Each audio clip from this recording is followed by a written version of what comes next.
O que acontece quando você tenta fugir de algo que você sabe que tem que fazer?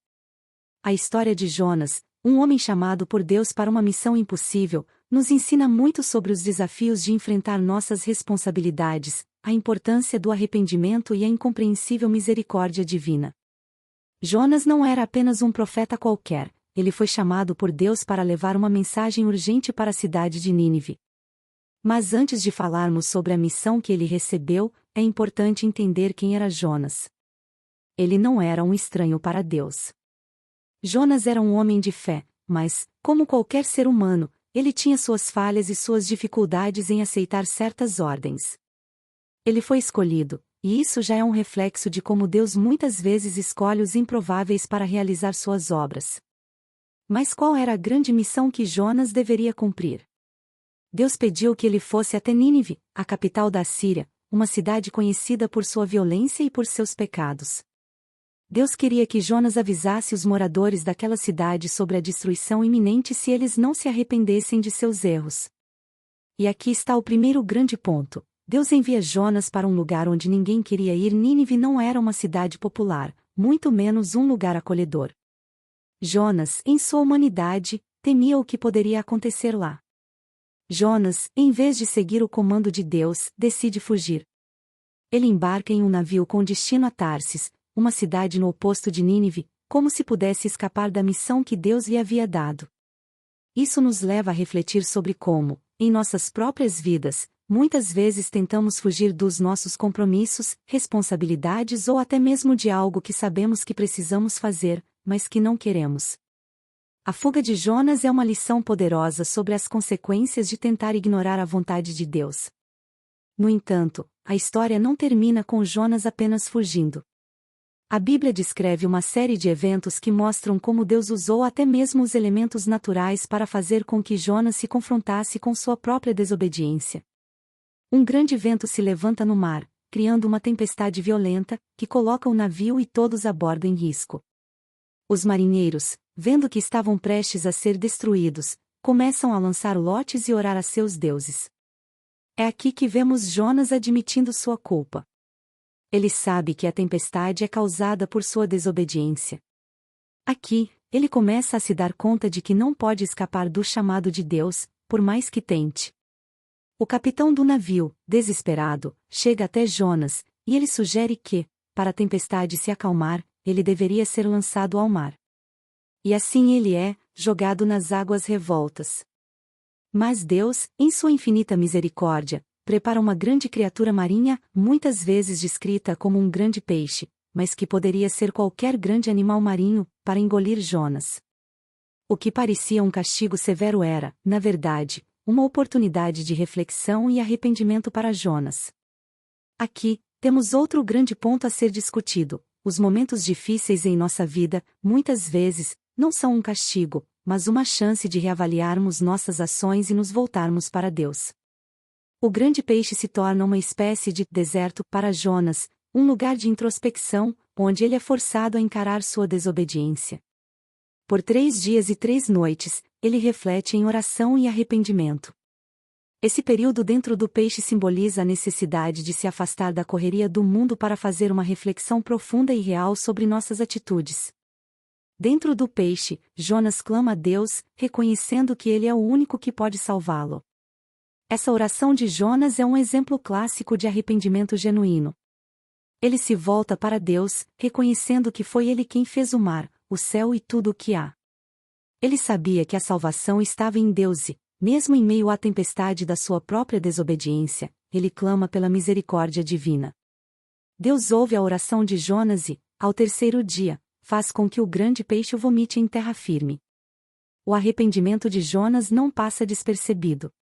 A misericórdia de Deus é visível aqui. Deus não destruiu Jonas, como ele poderia ter feito. Em vez disso, ele lhe dá uma segunda chance, um novo começo.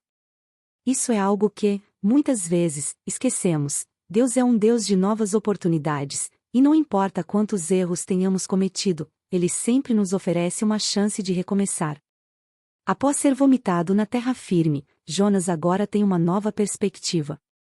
Ele sabia que não poderia fugir do chamado de Deus, e ele está disposto a obedecer. Desta vez, ele vai a Nínive, e o que acontece é surpreendente. Jonas, armado com a palavra de Deus, começa a pregar contra a cidade, dizendo que ela seria destruída em 40 dias se não se arrependesse de seus pecados. No entanto, algo extraordinário acontece. Ao ouvir a mensagem de Jonas, o rei e todo o povo de Nínive se arrependem profundamente, desde o mais alto até o mais baixo. Eles se vestem de saco e se colocam em cinzas, simbolizando o arrependimento genuíno. Eles reconhecem seus erros e pedem a Deus perdão. Essa parte da história é um grande lembrete para todos nós. A palavra de arrependimento, por mais simples que pareça, tem o poder de transformar até os corações mais endurecidos. O arrependimento não é apenas um ato de dizer desculpe, mas uma mudança genuína de comportamento. Quando o povo de Nínive se volta para Deus, ele, em sua infinita misericórdia, decide poupar a cidade. Nínive não é destruída, e a cidade é salva. Apesar da salvação de Nínive ser uma grande demonstração da misericórdia de Deus, a reação de Jonas não é de alegria. Ele se irrita profundamente com a decisão de Deus e deseja que Nínive seja destruída. Ele não entende como Deus poderia ter misericórdia de uma cidade tão pecadora. E aqui vemos outro aspecto importante da história, a incompreensão de Jonas sobre a graça de Deus. Muitas vezes, queremos que Deus seja justo, mas somente de acordo com a nossa própria visão de justiça. Porém, Deus é misericordioso e sua graça vai além de nossas expectativas. Deus, em sua sabedoria, usa uma lição simples para ensinar Jonas. Ele faz com que uma planta cresça rapidamente para dar sombra a Jonas, mas no dia seguinte a planta morre. Jonas fica irritado com isso, e Deus lhe ensina que ele se importa mais com a planta do que com a vida das pessoas de Nínive. Esse ensinamento é profundo. Deus nos lembra que devemos nos importar mais com os outros e com a salvação deles do que com coisas materiais ou pequenas perdas temporárias. A história de Jonas é, no fundo, sobre a luta humana entre a obediência e a resistência ao plano de Deus. Jonas tenta fugir de sua missão, mas Deus sempre encontra uma maneira de trazê-lo de volta. Ela nos ensina que, por mais que tentemos evitar o que é difícil ou desconfortável, Deus tem um propósito maior para nós. Também nos ensina que Deus é um Deus de segunda chance, sempre disposto a oferecer perdão e misericórdia, não apenas para Jonas, mas para todos que se arrependem sinceramente. Deus também nos ensina, por meio dessa história, que sua graça não tem limites e que a salvação está disponível para todos, até mesmo para aqueles que parecem estar longe de Deus. E, por fim, a história de Jonas nos desafia a olhar além de nossas próprias preferências e querer ver as pessoas ao nosso redor alcançando a graça divina, assim como Nínive foi salva, apesar de seus pecados. A história de Jonas nos mostra que, embora possamos estar cansados, desanimados ou até mesmo desobedientes, sempre podemos voltar para Deus, que nos acolhe com braços abertos e oferece sua graça e perdão. Esse é o maior presente que podemos receber, a chance de recomeçar e ser transformado pela misericórdia de Deus.